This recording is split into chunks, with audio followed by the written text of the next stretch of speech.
this, but can I get a side of ranch? Oh, yeah. You know what this needs? Is a little ranch. I actually specifically remember asking for a side of ranch. Yeah. Can I get some ranch? Oh, everything is wonderful. But can I get a side of ranch? All right, welcome. Love it. I love the side of ranch. Thank you. That was me and my sister. I know you probably couldn't tell; it sounded like professional actors, but Totally. Hey, Yeah. because it was. it was. Well, hey, I'm a jack of all trades. So, Exactly. well, hello everyone. Welcome to the podcast. Can I get some ranch? Where we swap server stories. I'm here today with Pat Colicchio. Colicchio. Get it right, Pat Colicchio. What's up, Pat? How's it going? Pretty good. I've more of a bartender than a server most of my day, but I've been a server. Okay. Hated it way more than being a bartender. There's a thing about like when you're a bartender, people are like a little okay with you being kind of mean to them. Oh yeah. Yeah. Like they kind of enjoy the disrespect. Right. But when you're a server, when you're walking up to their table, they're like, "No, you're here for me to disrespect you." That is the perfect definition of like the difference between a bartender and a server. They go up to the bar, and if you're not just a little bit rude to them, they're like, "This bartender sucks." He doesn't know what he's doing. Yeah. Oh, don't even have the drink. It's terrible. That's so funny. That's so true. That's great. You're probably one of the first more bartender than servers that I've had then on the show. Bartenders have great stories though, because you not only get told great stories by people at the bar, but you get to hear great stories. And again, it's even more fun because we get to be rude to our customers sometimes. Yeah. It's like it's okay to do it when you're a bartender. Right. It's kind of like you sit at the bar and it's like a no splash zone, but like a splash zone. Like if you get fucking yelled at, you just got to take it. Yeah. This is how it works. That's funny. How long have you been in the industry? So I got my first job in the industry in 2014. Okay. Yeah. And this was my first job was a bouncer. Nice. And this was back. I went to Penn State. Oh. Where are you from? I'm from Ohio. Oh yeah, Cleveland. gross. Yeah, I know. If you don't know, if you're the 1% that doesn't know about the Cleveland or like Ohio Pennsylvania rivalry, it's the stupidest thing. It's just the two of the dumbest, grossest states in America. Yes. And then Michigan hates us too, and they're Yeah. also dumb, gross. So it's just like we have nothing better to do in the Midwest than to hate All each because other. we have giant college football programs. Yes. Who have at some point covered up sexual abuse. Exactly. It's just more so who does it the most, and it's the winner, Ohio State. It is. We also are better in football. So Yes. But anyway, so Penn State, you went there. Yeah. So I went there. Wait, are you from Jersey? Oh, you're from Yeah. Jersey. So okay, all right. So and then like Pennsylvania is close to New Jersey, but like Penn State is where it starts to get into like you're more in Ohio than New Jersey. Yes. But I didn't graduate. Nice. Of course. How many years did you go? I mean, I got there in 2010, and when I didn't graduate on time, my parents were like, they gave me the extra semester to try and do it, but they're like, you're getting a job, though. Like, we're not paying for you to live there anymore if you're gonna stay there. It's like, fine.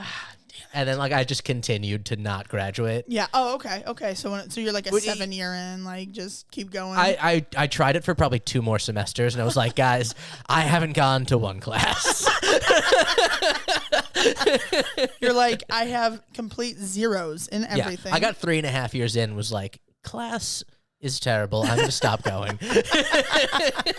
You went longer than me. I went to University of Akron, and I was there for Zips. The Zips. That's right. I went for literally a year, but I only went to class for 1 semester. Okay. And then the second semester, I just drank every single day. Yeah, I was. I made it 3.5 years because I thought I knew what I wanted to do with my life, and then I wanted to go to law school. I was a history major, and then going into my last semester, I was like, "Holy shit! I really don't want to go to law school." And instead of like telling anyone that, I was like, "Let's just get blackout drunk 6 nights a week instead." Yeah, makes sense. And then not graduate. Yeah, perfect. That's I showed up to I passed 1 class my last semester. Wow. Judo. If you're drinking 6 days a week, you need to work out to keep. Failed ballroom dancing. Oh my God. Because I had a guy, one of my frat brothers was in judo with me, so he would literally wake me up in the morning to bring me to judo. I wish I could take those classes. I did take a bowling class once in college. Those were fun. I took judo, ballroom dance, golf. Golf. Okay. Yeah. Some good classes. That's a great. I passed golf too. Yeah. Did you? Okay. Yeah. Good. Phew. God. That was when I was getting my life back on track after I didn't graduate. It's like, well, I'll take golf, get things going again. Every white man's sport to like be like, no, I'm accomplishing something. Let me play some golf. Exactly.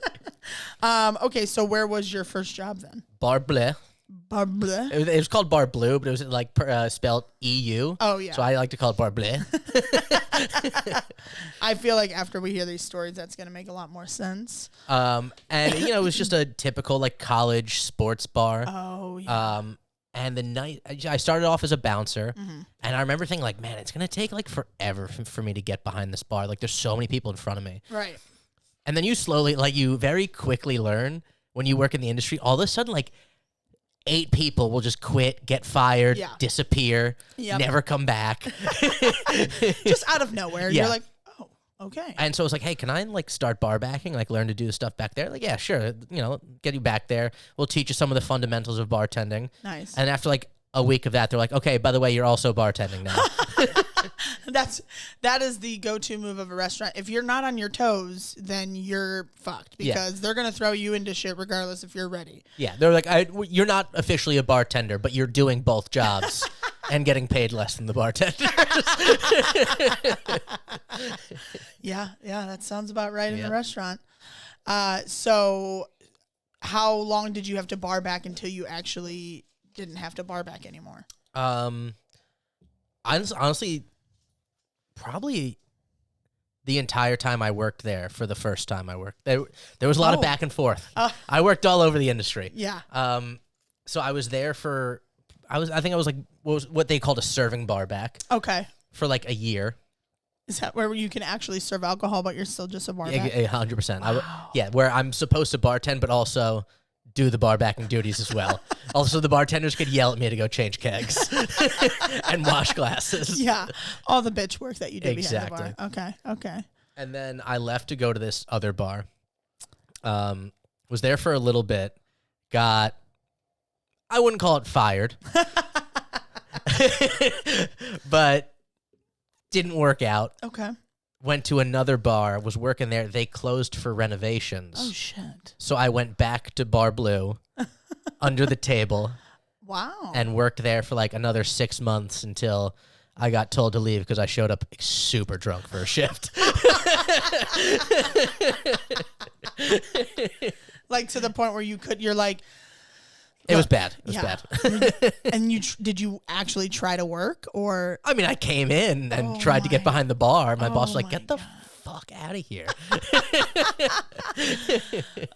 There's a limit where you could get drunk enough, but you hit that. I was fucking hammered. I was stumbling. Oh my God. That is hilarious. So you got fired from Bar Bleeth?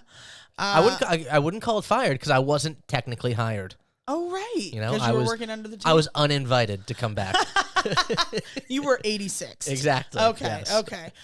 For those of you that don't know, in the restaurant industry, anytime you hear 86, the number 86, it means we're out. Out. Not there. So people get 86, food gets 86, drinks get 86. Just a little. That's a little tip. Or a little, education of the restaurant industry for people. Okay, all right. Oh my God. I don't think I've never been fired or uninvited to a restaurant job. Although I feel like I'm on the cusp of it right now with my current job. But oh yeah? Yeah. What do you think they're gonna get you for? They're just cooling on you? I think because I keep calling out because I don't want to be there. And I have no money. Like, I'm so broke, but I'm like, you hit a limit when you're serving. And especially with like this pandemic, a lot of servers are like, I don't need to go back to that shitty job anymore. I can go somewhere better. And yeah, so I'm like, I've been just calling out because they only schedule me on Sundays, which is the worst day to serve anyway. So I'm like, yeah. So I think they're gonna like. Sunday is the crew of people who expect the most and give the least. Those are the customers who come in on Sunday. Yes, they are. They tithe all their money to God, and then they don't want to tithe any to you. So it's literally hell. And because it's like the one day where people who have no money like saved up and they're like, no, we're going out on Sunday, and then they go rack up like a $200 bill and they're like, here's $5, good job, and you're like, great. Why'd everything take so long? Right. This is my first time out. I was just at a show the other night, and Liza Schlesinger was there, and she was talking about how she had just gone to a restaurant, and she was like, she's like, it's funny. She was basically talking about like the opposite of what servers would complain about. She's like, these servers just like want to talk to you now when you're at the restaurant. Like, I just want to eat my meal. And I'm just like, we missed people though. Like we were lonely. We needed that. But, what was my point to that story? I had a whole thing and then it just left my mind. I don't come back. I was so hungover this morning. I don't even know how. I had a job interview at 2:30 and I woke up at like 12 and I was like, how the fuck? Yeah, left me high and dry at the fourth wall last night. I know. Well, you were supposed to go on in front of me. I had to open up the show. I should have just not stayed and just went to that open mic, but no, I was like, I haven't partied in a while. I can't drink it. I used to be such a drinker. Now I can't. I can have like a couple and I'm like tanked. Same here. Honestly, my big thing is the hangovers. My tolerance is still decent. Yeah. You know what has helped me recently though? What? The night of you're drinking before you go to bed, you mix up half a seltzer and half a Pedialyte. Okay. And then do one more of the same when you wake up. Really? Boom. Yeah. I get otherworldly hangovers. Okay. Past few times I've drank, I have been good to go with this concoction. Yep. Seltzer water Pedialyte, huh? Yep. Okay, I'll try it seltzer out. for like the tummy, you get the little carbonation. Yeah. Pedialyte for all the nutrients and everything. Right. Oh my God, that's I just haven't been, but it's funny that you say that. My hangovers have been pretty bad. Although the fact that I'm okay now is shocking. But I had to force myself because I had to like showtime, baby. I had to go to that interview and I was like, oh my God. But yeah, and then I had this. I was like not worried about being hungover because I was like, talking that's easy. Yeah. Having to pretend that I'm like this bubbly person who can sell your food is a little bit tough. But yeah, okay, seltzer water and Pedialyte. One time I got so tanked. And I had to go. I was in on a softball team, and I had to go play. Like we had a tournament going the next morning starting at like 8 a.m. And I was out till like 2 a.m. And I was like blackout drunk. I woke up at like 7:30. Had to like get ready and go to this field. And I was like, what do I do? Because I'm like half drunk still, super hungover. And I like whip over to a 7-Eleven and I grabbed a Pedialyte. I grabbed Advil and I grabbed a coffee and I just chugged all of it. And then I got to the field and they're like, you guys Barfed? I didn't barf. Okay. I know, shocked. I thought for sure I was going to. But I got to the field and they're like, hey, you guys are playing first. And I was like, okay, fuck. And like literally had to play softball for 8 hours. And I was like, this is the cure. You just have to like get up and work out really early and just sweat out that shit. First time I ever got drunk, I had to play a baseball game the next day. The first time. Wow. So you didn't even know what to do. Yeah, I was in 8th grade. I didn't get hungover. Oh, yeah. I thought hangovers were like a myth. Yeah. That people talk. You know how like when in movies when like people smoke weed, they see things. Yeah. I thought that was the equivalent with hangovers until I got my first one. Yeah, they take a while to hit. I can't even remember when I first started getting them, but yeah, throughout high school, you could black out 3 days a week and be like, yeah, no, let's keep going. And even when you first start getting them, you only get them sometimes. Right. And they don't last all day. Yeah. They're like in the morning, you pop a couple Advil, you eat like a pizza. Take a cold shower. Yeah. Take a cold shower. Yeah. Now I'm usually like in my bed until at least 1 o'clock in the afternoon. And then I just maneuver myself to the couch for the rest of the day. Yeah. And then like order Chinese at like 11 o'clock at night. Yeah, that sounds about right. Yeah, that used Not to be anymore my though. go-to. Pedialyte and seltzer. Pedialyte and seltzer. You gotta remember to drink it before you go to bed, though. I know. That's important. And I didn't eat anything all day yesterday. And then I gotcha. smashed Carl's Jr. Like, I don't even know what time it was. CJ's. Love it. I don't think I can have it anymore. I think I'm allergic. Oh my God. Okay. All right. Let's get back to talking about. So see, I start talking about everything else, but I serving know. half the time. It's just easy that way. Okay. So, do you have any good assholes stories specifically? Yeah. Okay. I mean, I bartended in college. It's nothing. True. It's super fun sometimes because, like, on the one hand, everyone's so annoying because they're first learning how to go to bars. Right. They've never been to bars. Right. And so they don't know how to act there. Yeah. And so they have it's just horrible etiquette, but I just get to be so rude to them. That's true. College kids. There's no consequences if I'm mean to my customers. Right. Right. It was great. So the big thing that, like, my it was almost like my motto when I was a bartender. And like other bartenders would hear me do it and be like, I fucking love you for this. You know, this is a big state school with like thousands of people going to the bars every night. Right. And you're like, it's 3 deep at the bar just for hours at a time. And you do the thing. You go down the line. You go down the line of the customers, and then you cycle back, and that's your section. You just keep doing that. And the customers, for some reason, can't figure that out. Right. That, like, you're going to get there. Yeah. You just slid into the place where the person left. That means you're the last person I'm getting to. Right, exactly. And there's always someone who, every time you walk by them, like, hey, when you get a second, And my thing was, like, after the 3rd time, I'm going to look at you and then look away. And that's your cue that I've heard you and I'm not interested in what you're saying. And then if they do it again, I walk over and go, hey, when I get a second, I'm going to let you know. Until then, don't talk to me.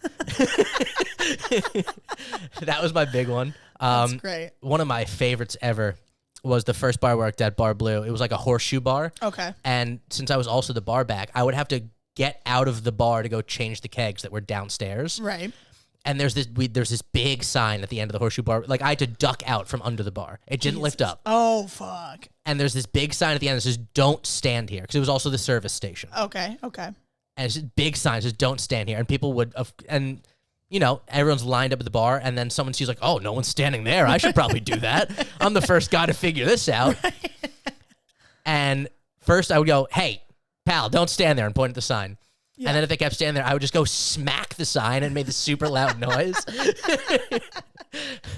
And I remember one time I did both of those things, and this kid still didn't get the message. So I walk up and I'm about to go, like, you know, dude, get the fuck out of here. And he goes, hey, can I get? And I just screamed at him, yeah, the fuck out of my way. And he probably still looked at you like a deer in headlights. Yeah. I remember that point I was going to make about Eliza. She was saying like she felt like the server was, because when the server, if you go to specific restaurants, they have a whole spiel that you have to do when you greet the table. Hi, have you been here? Whatever.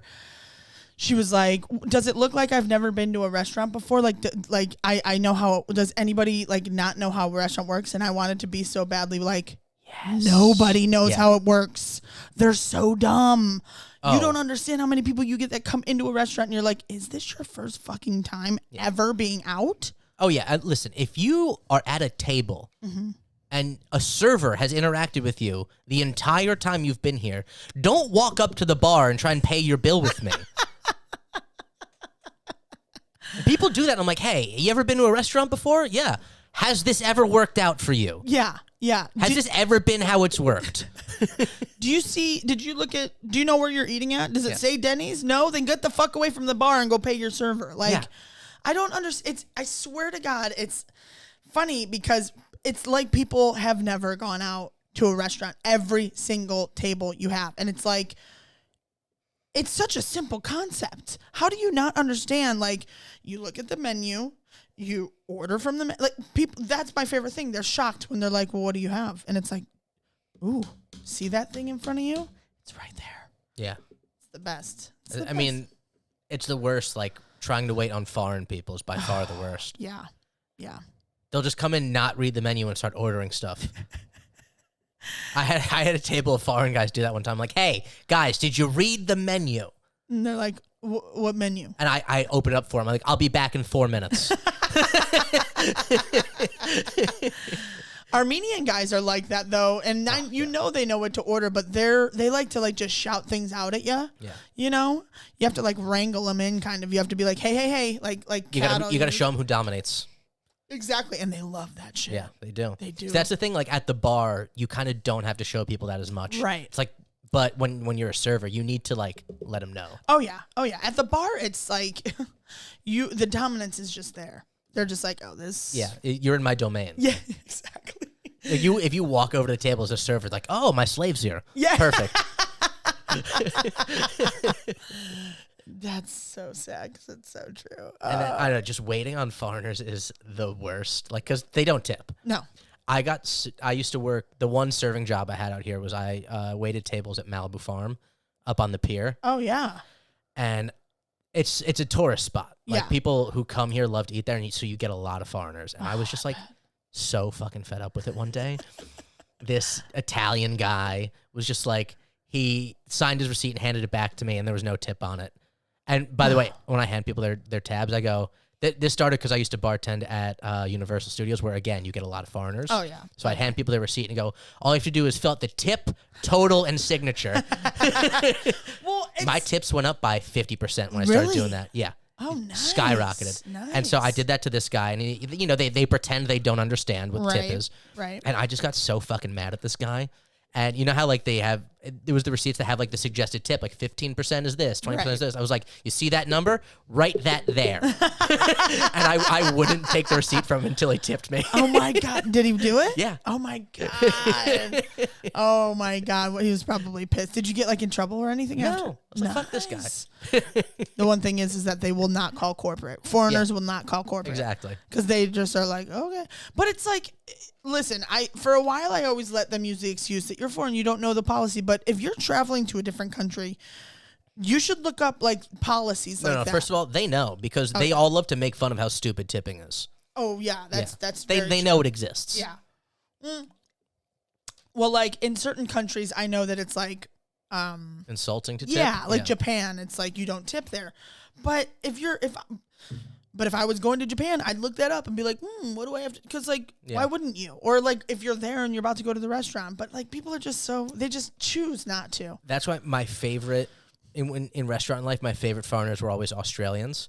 Oh yeah, because they'll just go, hey, I don't really know how this tipping works. What's good? Yeah, exactly. And that's why like certain Middle Eastern people too, like if you get like Armenian guys, I used to get these group of Armenian guys that used to come in and they would rack up like $100 bill, and that's not a lot at all, but it was at fucking BJ's. Yeah. And but they'd sit on the patio and I let them drink their own alcohol that they brought. Like they would always bring like Russian vodka or something. And they'd order alcohol from me, but they'd also like take shots of this. And I'm like, I won't say anything as long as you take care of me. And the one time they tried to only give me $10, and I go, no. I go, see this tip? That's not good. He's like, baby, how much do you want? And I was like, more. And he's like, how much more? $100? I was like, I do want $100 if you want to write that. And I think he ended up writing like 50 or something. But I was like, yeah. I was like, you got to work them. Got to take charge. You got to take charge. They respect it. They do. They really do. And then they'll be like, okay. They also offered me $50 to kiss me. And I was like, hey, I'm not that desperate right now. 100 at least. Yeah, 100, at least. Come on. You're like 50 years old and I have to work the rest of my shift. So, oh my God, that's hilarious. You're an asshole. Who's your asshole of the week? Okay, again, this goes back to kids not knowing how to act at bars. Yes. You ever seen the people who like hold their money in the bartender's face? Yes. Don't fucking do that. And it's even worse if it's your credit card, because at least money looks impressive. Right. And that was a big thing. People would like hold their money out expecting to be like, oh, they have money? Like have these other people were just have giving your me payment shoes. ready, but just have it in your hand. Yeah. And your hand's in a regular place. And this bar, it was one of those places where the taps were like on the bar, so it was between me and the customers. Yeah. And this kid tried to get my attention by holding his card underneath the taps. What did you do? I took his card and I threw it across the bar. I was so fucking fed up. I thought you were gonna say like I opened the tap on his car or something. Nope. On his car. No, you. I just threw it. What did he do? I was like, what the fuck, man? I was like, yeah, bet you'll never do that again. He's like, my mom's gonna kill me now. I have to get a new one. Go find it. Oh my God. See, that's the one thing about like working at a college bar. You could literally treat them like shit and they're just like, take it. They think it's hilarious. I would say like once a week, I would just blow up at a customer. I wish I could blow up. I have so many, like. It's what I missed most when I started working in the industry out here. Oh, yeah. Because out here, you can't do that. Yeah, you have to actually be polite to all your customers. Yeah, literally. Like they all deserve it. It's ridiculous. I know. It's because, you know why? It's because of these damn cell phones. If these kids didn't learn how to Yelp that quick, we could be shitty to them. Yeah. And listen, I was very personable as a bartender. Like the customers I had fucking loved me. Yeah. But like if you were shitty, I was really going to let you know. It wasn't going to be a secret. Yeah. You were going to be. Like if you leaned over the bar and touched me, everyone within a 5-foot radius of you was going to let you know, was going to know that you just did that. I don't understand why people think that that's okay. Like appropriate to like touch your server or your bartender. Like you don't know me. Yeah. Don't touch me. Also, I'm like in the fucking zone here. Yeah. I've been pouring beers, ringing people up for 3 hours nonstop. What do you think? I just don't know you're there? Yeah. I haven't fucking noticed you? Yeah. Have a little bit more faith in your bartenders. Yeah. We know you're there. We have like a fifth sense. Yeah. I serve 1,000 people a day. You think I'm not going to get to you? You're the one person just standing there all day with your money in your hand.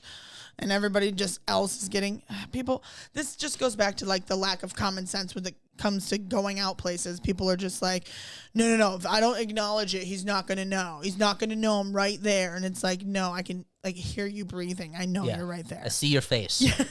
You're standing at the bar. I know why you're here. You think I haven't figured this out? I've been doing this for 4 years. The only people standing at the bar are the ones trying to get drinks. You turn around and you're like, what? Yeah, like I'm going to turn around and be like, well, he can't be here for that. Probably just won't ask him.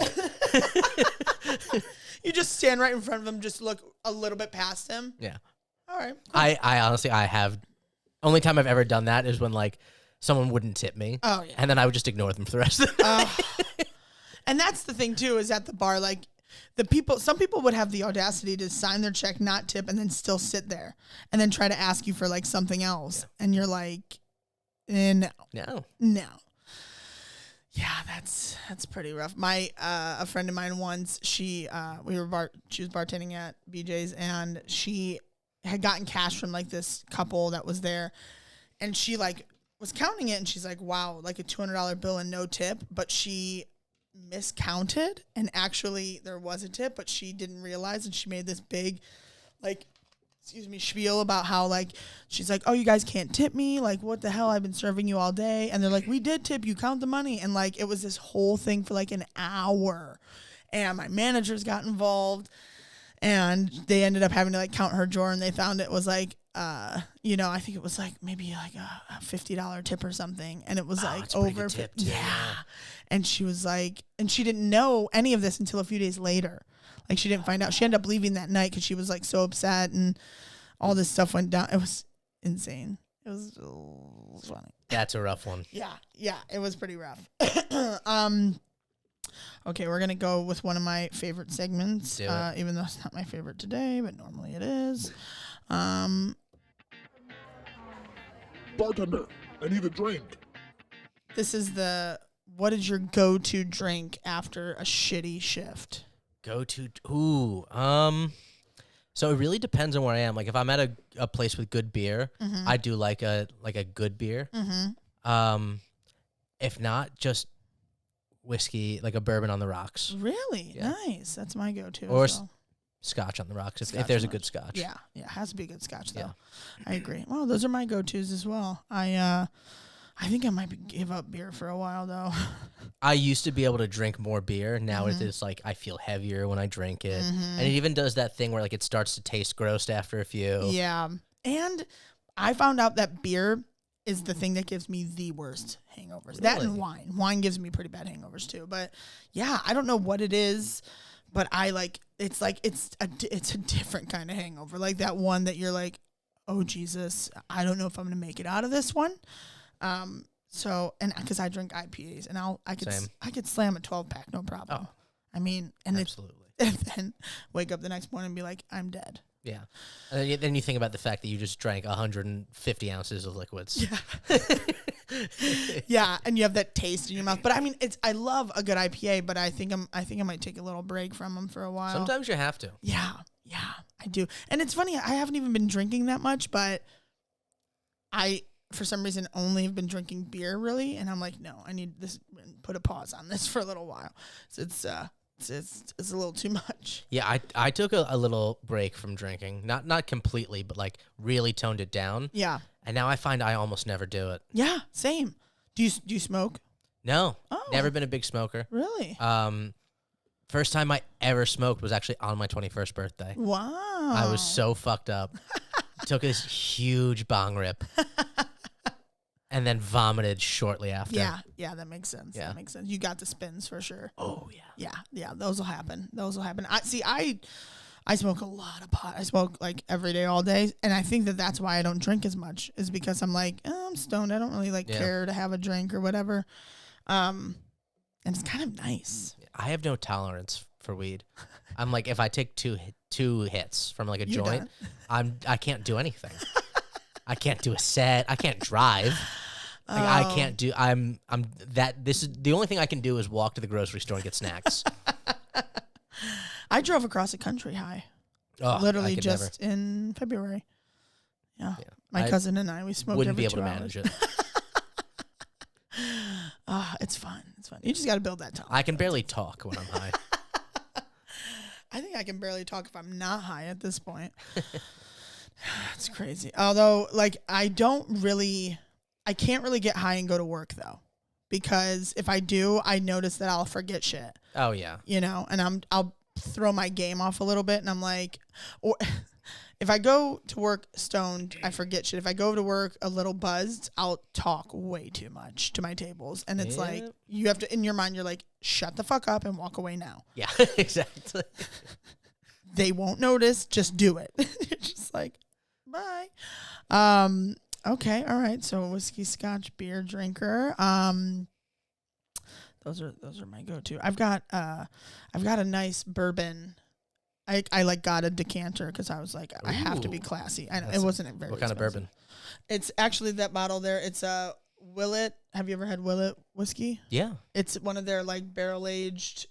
I don't know, fancy ass thing. Nice. I know. It was like $80. Yeah. It's like, good bourbon. Yeah. And I put it in my decanter. It's almost gone though. My aunt drinks a lot of it. Bitch. But yeah, I mean, Does your aunt live here? Yeah. Are you in the valley? Yeah, I'm like 2 miles from here. I'm over on Laurel Canyon. Oh. But I used to be over near. Okay. Nice. I love the valley. I don't know how people live on that other side of the hill. Honestly. I like it so much better out here. I don't care what any of these fancy people who shit on the valley say. I know. I'd way rather live here. Way rather live in the valley. I mean, unless, obviously, if I had like a fucking mansion in the hills, but like when it comes to normal living, it's so much less crazy over here. Yeah, and here's the thing. I don't have a mansion in the hills. I had a fucking 3-bedroom apartment that African-American translators keep breaking into. It's like, I don't know. I'm not seeing the appeal anymore. Yeah, I know. It's people shit on the valley. They should. It's great. It's great out here. Okay. All right. Let's see. Have you ever worked in the back of the house? No, thank God. No, thank God. Those people are animals. They're animals. Let's talk about the back of the house. It's heating up. How sound bites are they? I like it. Okay, yeah. Cool. That's heating up, as in like people are like heating up. I'm like the back of the house. They cook with fire. It's hot. Yeah, it's hot. It heats up. Yeah, I actually have worked in the back of a house of a restaurant before, but it was back in Ohio at like a fancy ass little restaurant, and I was like the pastry and salad chef. Now, at fancy restaurants, are those people still animals back there? No, there was only 3 of us. Okay. That's how small it was. And a dishwasher. So it was like an actual chef and then a sous chef and then me. Yeah. And then the busser or the dishwasher. So no, it was not like a normal kitchen where like they are animals. Oh yeah. Crazy. They're either like 10 Mexican guys who all have the same 8 nicknames. There's one guy who's named Short, another one who's named Fat, another one's named Ugly. Yep. Or it's like a bunch of like Hispanic guys and then like older Hispanic ladies in the back like doing all of like the prep, you know? Yeah. Or just white guys with beards and tattoos. Yeah. And like they just smoke so many cigarettes and wear Crocs. Yes. And like when I worked at my one restaurant, all of the cooks would be so drunk and coked out the whole fucking time. And we're like in the middle of a rush and they're just sweating profusely. And I'm just like, how the fuck? Yeah. Just pretending to drink Red Bull while it's filled with Jägermeister. So true. They would go out to the back of the restaurant like mid-shift and just like blow a line and then like chug beers and then walk then just back yell in. at the servers. Yeah, literally. What is this ticket? Yeah. And you're just like, what? And they get so angry. Oh my God. Yeah. And then they just love being angry. Like any ticket, they could be doing nothing all day. One ticket comes in like, what the fuck? Yeah. They're like, seriously? They want no cheese? Yeah. Yeah, I thought that would be easier. You don't have to put the cheese. No, it throws it off. Now I have to do no cheese. Oh my, heaven forbid they fuck something up and you have to tell them why they're fucked up. Yeah. You know? Fucking customer. I've never seen a guy in the back of the house admit that they fucked something up. Oh, never. And you learn as a server that you kind of just admit that it was the guest too, because you're like, yeah, man, just please make it for me. Yeah, I hate him too. Don't worry. Yeah. Yeah, dude, I don't really know what happened. Oh my God, that's so funny. I've never even dated anybody that worked in the back of the house. I try not to date where I work. It's like, it's messy. Yeah.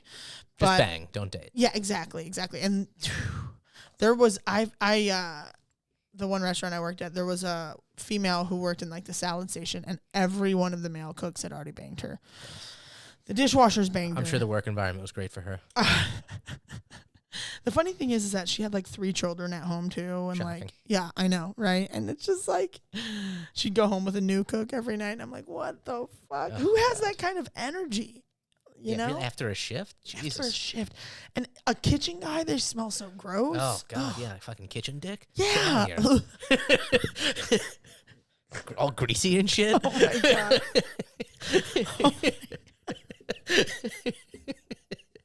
Fucking kick his Crocs off before he gets into your bed? Ugh. Oh, my God.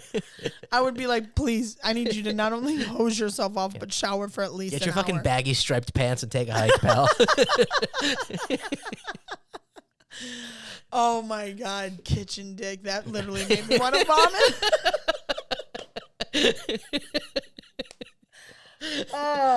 And how about like the fucking dance you have to do anytime you like someone asks for a ridiculous modification and you're sitting in your head, you're like, and you go back and you're like, hey, so I have this table. Yeah. You know. You have to like play along with like these fucking people. Yeah. Would it be possible? Could you please Yeah. lower yourself to taking the raspberries out of the salad? And they're like, okay. Fine. It's funny. It's a lot easier for girls because we just go back there and flirt with them. Oh, and of they're course, just yeah. like, all right, yeah. And then they'll like cook you lunch later. But yeah, guys, you got it a little bit more tough. You have to do like a whole like, yo, man, what's up, bro? I need you to do this for me. And they're like, fucking white boy. Okay. Yeah. And the funny thing is, even like with the back of the house interactions, it's kind of the same as with customers where like they respect the bartenders a little more. Yeah. Oh, Like, yeah. Oh, yeah. There's this feeling somehow that like the bartenders are above the servers. They're like a little bit smarter. They're like, Yeah. no, they have their stuff together. They know what they're And doing. like we probably give them booze. Yeah. So Yeah. there's a little give and take there. Oh, yeah. When you're a server, you have nothing to give the back Very of the house. true. That's very true. You just take because you're like, make me food. Yeah. And they're like, fuck you, bitch. Yeah. There's some dead fries over there. That is so fucking true. Oh my God, that's funny. Okay. All right. What is the best tip you've ever gotten that you can remember? Best tip I ever got. Oh. I remember my first shift as an actual bartender, like when I left Bar Blue and went to Permane Brothers and was officially an actual bartender. One of my good friends who I bartended with at Bar Blue came in, ordered one drink, and tipped me $100. Nice. Yeah. I've probably gotten bigger ones, but like, cha-ching. and like this was like a $4 drink. Yeah. You know? Yeah. Like that one always sticks out to me. That's pretty dope. I had a table come in once, and it was a couple, and they were younger, and they were really easy. They didn't like talk or interact much. I checked on them. They were like, they got like a salad to split. And I'm just like, okay, like this is one of those tables where you're like, easy peasy. I don't have to do anything. They're not expecting much. I'm not going to give them much. And their bill was only like maybe like $30 or something, and they paid with a card, and then they left, and I was like, no tip. I didn't see it on the thing, and underneath all of their plates and stuff was a $100 bill, and I was like, dope. Damn, it was pretty dope. But it's always nice when the friends come in and they're like, here you go. Yeah, and we used to like back at Penn State where we would just tip each other absurdly. Because it's all just coming back to you. So you're like, fuck it, why not? I tipped you that. You get the next round of drinks at the bar. That's how it works. I know. There's a solid camaraderie when it comes to like restaurant workers. Yeah, and it was it was a small town. Yeah. So we actually all knew each other. Right. It wasn't just like, oh, I recognize the guy. Like we actually knew each other. Yeah. Yeah. And it was like you just get treated like fucking royalty there when you work in the industry. Oh yeah. Oh yeah. That's similar to how Burbank is. Like a lot of the servers know each other within that little realm of restaurants, which is why I want to get the fuck out too, though. But but yeah, like so you roll into like, another restaurant down there and they're like, hey, what's up? And you get taken care of and stuff. But that's the best way to do it, though. It's the best way to do it. And it you know what too, like I don't understand why more bars don't like tell their bartenders, hey, if you have some regulars, feel free to give them like a free drink here and there, because that's the shit that gets you people to come back. I did work at one place that like encouraged giving away free stuff. Really? Yeah. Nice. When I was at BJ's, I would just give away free stuff all the time. It was weird that like we had to ring it up and we had like a tab of free stuff we gave away. Okay, so then they just comped it. Exactly. That's because then it's a write-off. That's clutch. That's genius, and it gets people to come back. Yeah, and so that was the mission of it. Was like you give someone like a free drink or something, but then like sometimes they would get like oh, you shouldn't have given them this for free. Like you should have.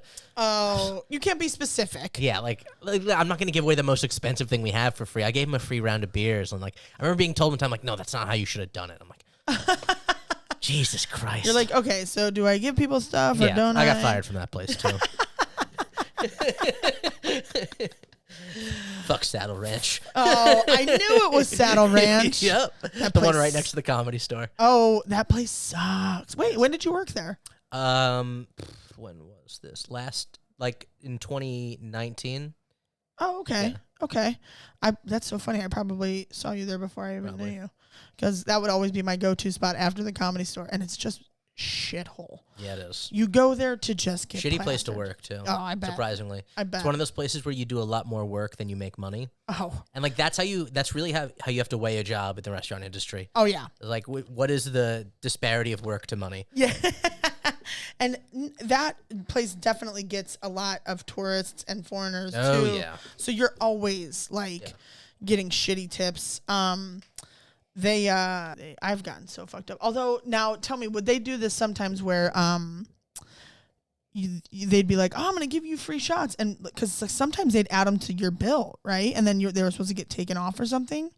Yeah, so that was how it was supposed to be done. They were supposed to be on your bill, okay, and then the manager would comp it, right, so that you could see that you got free stuff. Okay, okay, because I remember it happening once where they're like, we're going to give you like free shots. Yeah. And I was like, cool. And then I saw them on my bill. Yeah. And I was like, what the fuck? And they're like, oh, my bad. And I was like, that's messed up. They're just trying to pull a fast one on me. But no, that was the whole thing. Like we had to have it on your bill so you could see it being taken off. But then like sometimes we couldn't find the manager to comp it. And I'm like, the customer's trying to close out. And I'm like, Jesus fucking Christ. You're like, come on. Seriously?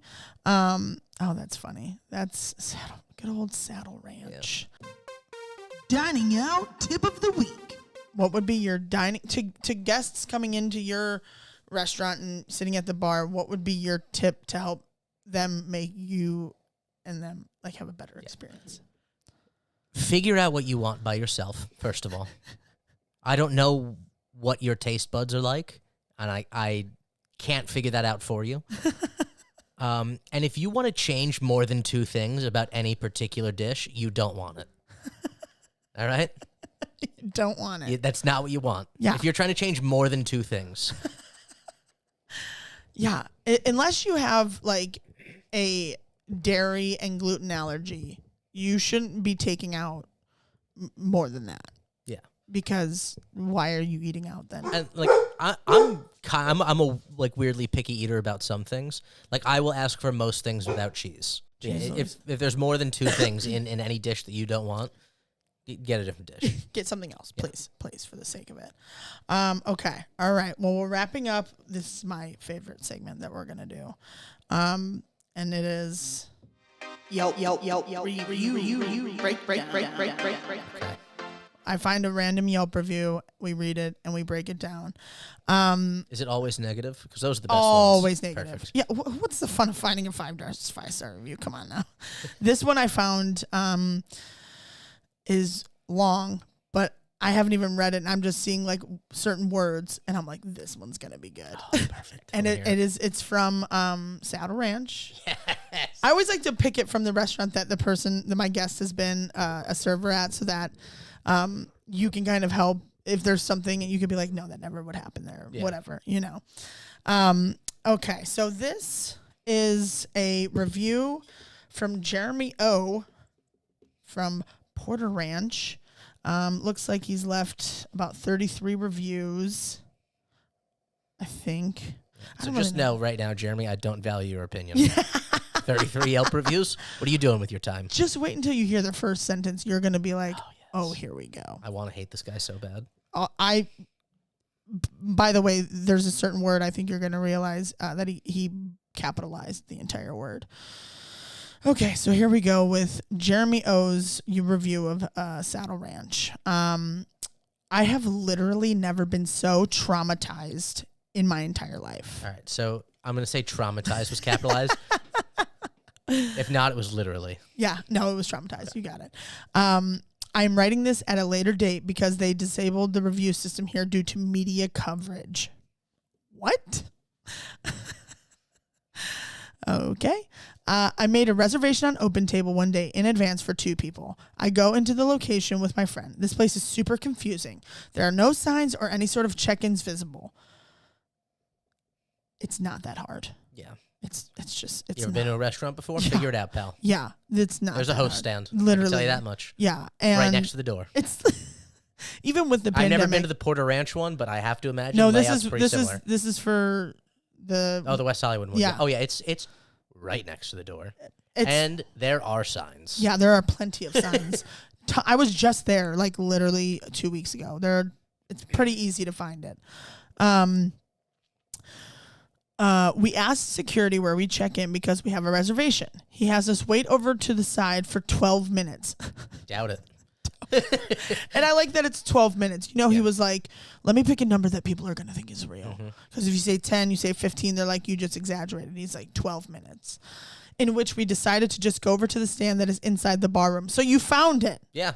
So wasn't that hard, was it? You already contradicted yourself in your first paragraph. Makes sense. The lady at the front tells us that our reservation is actually considered a walk-in. She then has us wait in a separate line for 2 hours. Oh, keep in mind, it's freezing cold outside. Doubt it. It's Los Angeles. First of all, what are you doing waiting 2 hours for Saddle Ranch? Yeah, that's your first mistake. Go somewhere else. There's 1,000 other restaurants. Go somewhere else. You're in West Hollywood on Sunset Boulevard, and they just told you it's going to be 2 hours to get into the restaurant with the mechanical bull? Take a fucking walk. Listen, you're not going there for the food because it's shit. So I don't really know what else you'd be going there for. What are you going for, the giant cotton candy drink? Yeah, right. Take a fucking walk. Yeah, Find a different restaurant. It's freezing cold outside. Like they have control over the temperature of the air outside. Wear a jacket. Yeah. Also, it's Los Angeles. Not that cold. It's not that cold. And they continue to say, like California turned on the air conditioner or something. It was actually 40 degrees outside. No, it wasn't. I was damn near about to get a frostbite. Are you insane? Yeah. Get out. Jeremy O, obviously you've never left California because you weren't even close to a frostbite, you fucking moron. Wow. Jesus. Okay. It was annoying to see people behind us get seated, especially considering we had made a walk-in reservation. I wasn't sure if it was because I did... Oh, let me hear it. Oh, my God. Okay. I wasn't sure if it was because I didn't wear my Louis Vuitton bag that day or I didn't pull up in a G-Wagon or something. Yeah, I mean, listen. The clientele at Saddle Ranch is not that fancy. No. And you might be confused as to where you were because Saddle Ranch is like dog shit compared to most of the restaurants on Sunset. Yeah, you're not going to fucking Boa. No. You're not even going to like Maggiano's. Like you're going to fucking Saddle Ranch. That's like worse than BJ's. It's probably on the same level, I'd say. It's close. It's close. Although for some reason that Saddle Ranch location has recently become like a hub for TikTokers. Which I did hear, which is so lame to me. Oh, it's garbage. It's like, first of all, the TikTokers, it's all these young, like they don't have any talent. You don't have any talent, TikTokers. It's just a bunch of people lip syncing things that other people say. Right. And for some reason, the person lip syncing is getting famous.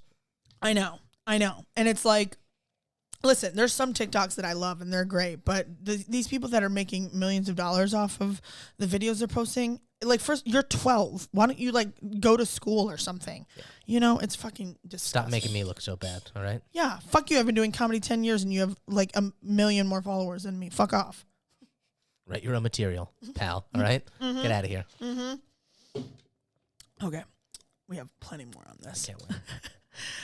A lot of fully capitalized words he has here. Finally, we get seated in the back in a tight corner where there are several other tables near a heater. I'm wondering if we got seated in the back due to a racial issue because all the white people sat in the front area and we sat in the back along with other people of color. That is the thing at Saddle Ranch. They say that, not allowed to see black people with white people at Saddle Ranch. Yeah. Actually, that's corporate policy. I think it's I think it's actually on the menu. They put that. By the way, make up your mind. Are you upset because it's cold or are you upset because you're next to a heater? Yeah, like I don't understand. Okay. We honestly just wanted to get the fuck out of there at this point. My appetite was ruined. Yeah. Your appetite was ruined. It probably would have been ruined when you first looked at Saddle Ranch's menu. Yeah. I mean, are you kidding me? We ordered chips and a mac and cheese. Literally just wanted to sample and go. It was so cold outside that the mac and cheese was the only way for me to stay warm. Oh my God. I thought you were upset because you were next to a heater. Yeah. Didn't you just say you were next to a heater? Now you're not. No. Okay. He goes, I'm unsure if I enjoyed that mac and cheese because it was actually good or my body was becoming hypothermic.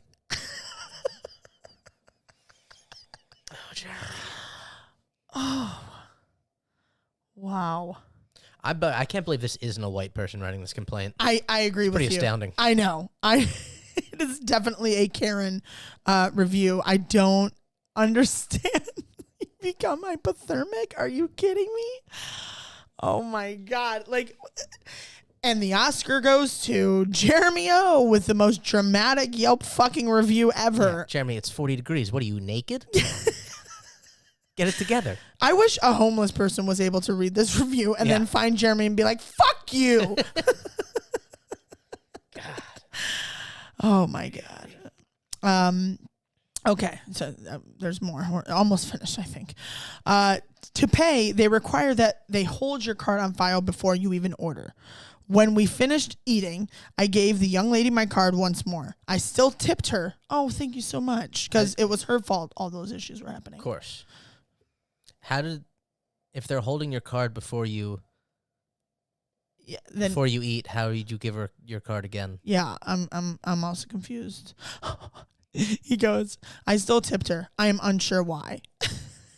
No, maybe this is not her fault. I can't believe this review right now. Like, he is so dramatic. Yeah. My freezing hands could barely write a 0. Oh, my God. From this point, I couldn't wait to go to a different restaurant. The waitress never returned me my card. We had walked all the way to our vehicle until I realized. I walked back into the restaurant. For some reason, yes, restaurant in quotation marks. That's the one thing that's accurate about this review is that restaurants in quotation marks. I mean, it makes sense. Saddle Ranch is questionable as a restaurant. I walked back into the restaurant beyond defeated, frozen, disappointed, and scared. Did you go to a restaurant or the fucking Battle of the Bulge? Yeah. Fucking traumatized and scared? Like, what are you talking about? Scared, and scared's capitalized, by the way. What were you scared of? Like, oh my God. As I walked into the bar room to ask for my card, the servers were all standing against the wall like animatronic robots. Yeah, because they're tired of dealing with people like you. Yeah. Oh my God. Like Sims waiting for their next command. What the fuck is wrong with this person? They were plugged in like vacuums against the wall. Okay, we get the reference. You don't need to make it 3 different times. Just because no one in Hollywood's reading your writing doesn't mean the people on Yelp want to, right? Oh, Jeremy, you definitely are a failed writer. Oh, God, yeah. I told one of the servers that I never received my card back, to which he responded, well, go find your server. That's actually hilarious. That is. I would be mad at that if I was Jeremy. Yeah, that's I mean. I'll give him that one. I'm just thinking, like, is this guy serious? How does this place even get the title of a restaurant?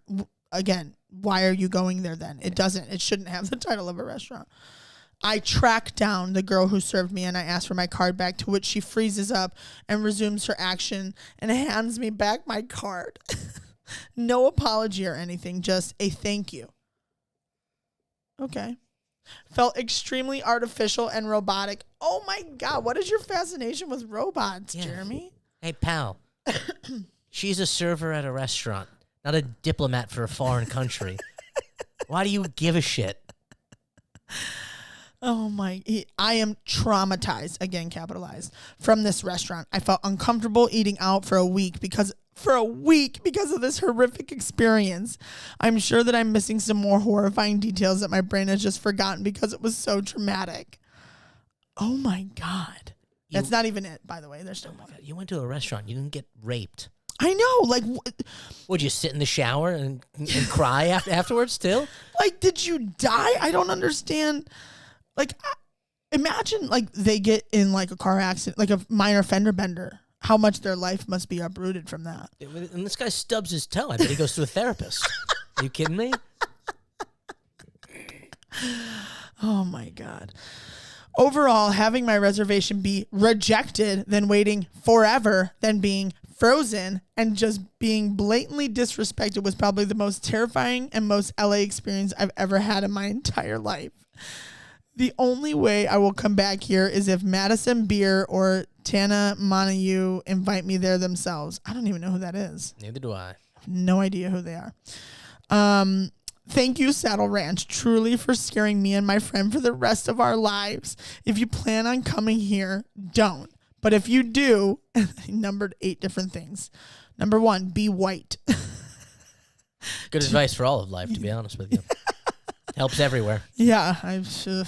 Number 2, dress rich or like a TikToker, but cold rich, so layer up. That is good advice also. What is a TikToker dress like? I don't know, probably like baggy jeans and like a t-shirt from the 90s with like Looney Tunes on it, you know, Earrings. Yeah, bleached hair. Right. The 14 cell phones in their pocket. Yeah. Number 3, be prepared to be disappointed. Number 4, be ready to be disrespected. Number 5, do not let go of your card.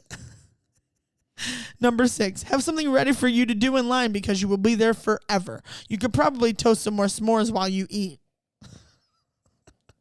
Okay, you're referencing to Saddle Ranch. Number 7, bring your own food to eat. Number 8, honestly, just do not eat here.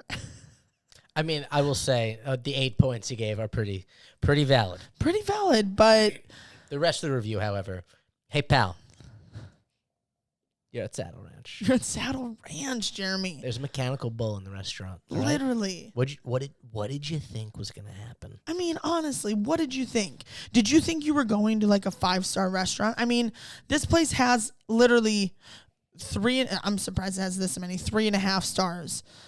And that's generous. Yeah. It's a 1-star location. It's 100% a 1-star location. Go in there, get a beer, have some mediocre food. Yeah.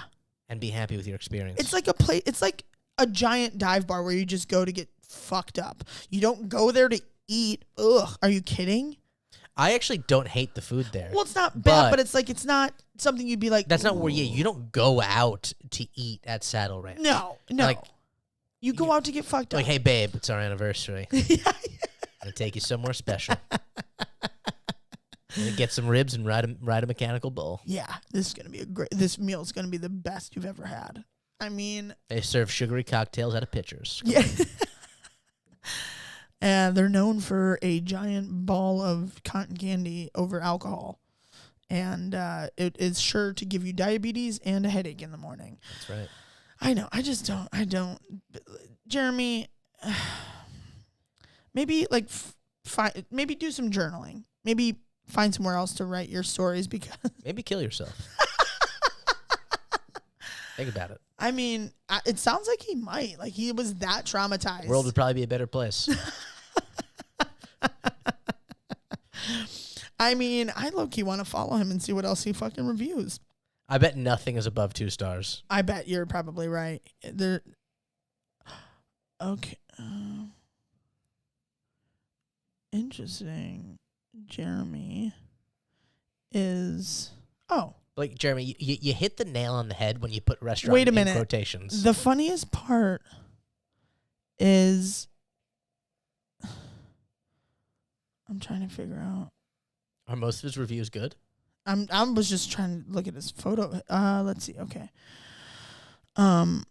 He's got some. Okay. Nope. Let's see. He has one for Barnes and Noble Veggie Grill. Barnes and Noble. Yeah. Italian restaurant. What did he? Chow how many House. stars did Barnes and Noble get? 5. These are all his 5-star reviews. Barnes and Noble Veggie Grill. Some Italian restaurant. What's the review on Barnes and Noble? They had books. Yeah. The books were here. Knew it. I wonder if all of he has a bad review for Brandy Melville store. I don't even know what that is. It's Brandy Melville she's like a real housewife and she has a clothing store. They closed 30 minutes early. Me and my friend drove all the way over here because this Brandy says it closes at 10. We got there at 9:30. Both doors were closed and locked. Just expected but not surprised either. And gave him 1-star review for that. Well, you drove to a clothing store at 10 at night. Yeah, and like nobody cares that you drove all the way there. Starbucks got a 2-star. Let's see. I can't believe they rated 6 Chow House 6 stars or 5 stars because I did not have the best. Jeremy, you've got some issues. Got some issues, Jeremy. So most of his Starbucks has another 1-star. There you go. Oh my God. And it's like a novel. Of course it is. Jesus. I mean, here's the thing, Jeremy. You're a garbage person. And you showed up to like a Dave & Buster's without games. Right. And were somehow shocked that you didn't get a real restaurant experience. And then you also very clearly lied about the times it took for everything and the weather. Yeah, because nobody in their right mind is going to wait 2 hours for Saddle Ranch. If you actually waited 2 hours to get in a Saddle Ranch, they should have treated you like shit because that's what you are. Yeah, that's what you give them back. Yeah. They're like, this is a shit person for waiting 2 hours. Exactly. And I find it hard to believe that you made a reservation on Open Table, and then when you got there, they were like, nope. Yeah, I mean, I was never taking the reservations, but I don't think that's how it works. No. Also, we just wanted to get out of there at this point. All right, do it. Yeah, then why did you even go in? Why did you even, like, if you heard 2 hours in a line and you already were freezing cold, and judging by the size of his body, he's very small. Oh, so, I mean, he probably was definitely hypothermic for sure. But if you didn't want to be there, then just go somewhere else. Anywhere. Literally, I can think of 4 restaurants off the top of my head that are walking distance Go to Carney's. It's right next door. It's way better than anything you'll get at Saddle Ranch. Yeah, and a lot cheaper. I can tell you that. And I just was like, oh my God. People like that need to get a life. Yeah. Jeremy. Looks like Jeremy wants to be a TikToker, and maybe that's how he's trying to get his clout. Maybe that's why he was going to Saddle Ranch. That's why he waited. Yeah. And then he was pissed he got stuck in the back because he's like, the TikTokers are sitting in the front. Yeah.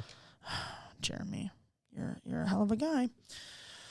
Well, that pretty much concludes the... do you have any other stories that you didn't get to share that you want to?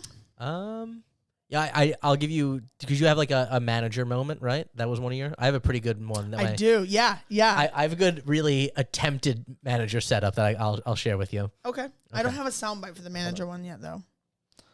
Pulling my cord. Pulling my cord out over here. All right. So when I worked at Bar Blue, I used to work with this guy, Handsome Randy. Handsome Randy. Nice. He was like 6'2", an Army veteran, a fitness model, and had like sleeve tattoos. Every girl who walked into the bar wanted to fuck Randy. Every single one of them. I once saw a girl with her boyfriend right behind her lean over and tell Randy that she wanted to blow him. What? They broke up on the spot. It was amazing. Like, girls would, like, call me over and be like, hey. I'm like, oh, how you doing? Yeah. I'm like, what's that blonde bartender's name? I'm like, ah. Like, I got to the point where I was like, oh, Randy? Yeah, he's got herpes. Watch out.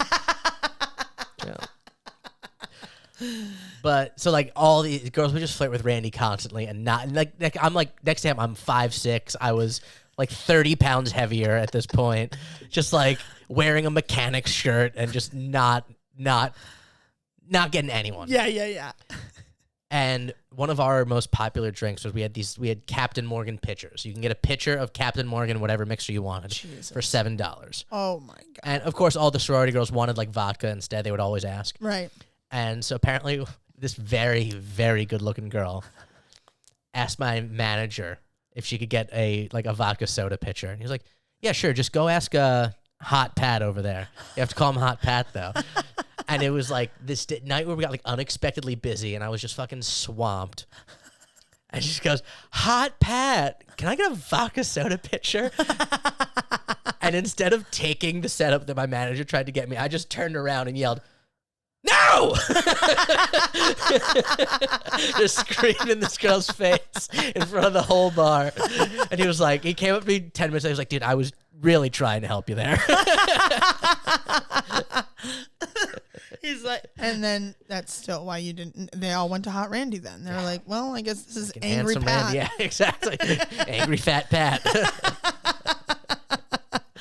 Oh my God, that's awesome. Did Randy have any random hookups with servers and stuff there? Never the servers, I don't think, but a few of the customers. Oh. He had a girlfriend for most of the time he worked there, so it was short-lived. Yeah.